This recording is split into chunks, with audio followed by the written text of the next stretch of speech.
This post contains spoilers for Irish Wish. Some of the best romantic comedies ever made are intentional translations of the rom-coms that came before them. You've got Mail modernizes The Shop Around the Corner, just as Clueless relocates Jane Austen's Emma to Beverly Hills. Some films are blatant with their borrowing. Think the John Hughes-inspired montage in Easy A, while others feel more subliminal. Are 13 Going on 30 and Poor Things the same movie in far different modes? Then there is Netflix's Irish Wish, an Ireland-set rom-com, released just in time for St. Patrick's Day, starring Lindsay Lohan, that basically exists only as a reminder of the far better movies it evokes during its strained 93-minute runtime. The movie's central conceit: Lohan as Maddie, a hapless book editor who inadvertently sets one of her best friends up with the author she's secretly in love with, then uses magic to run the romance she's long dreamed of, merely reheats elements of movies that are already getting endlessly rewatched.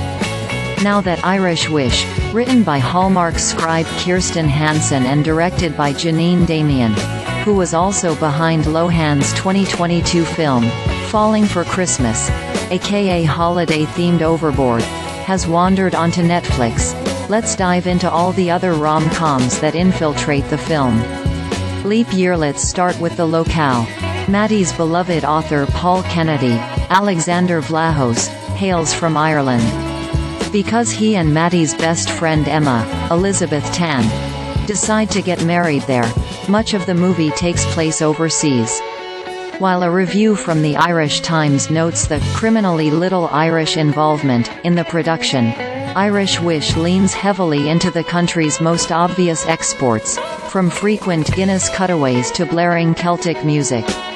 It brings to mind Leap Year, another Ireland-located romantic comedy starring Amy Adams, our Lohan proxy, and Matthew Goode, i.e. Ed Speleers in Irish Wish, as the man she gets distracted by while trying to win the affections of Adam Scott, who moves through that film with Paul-esque indifference.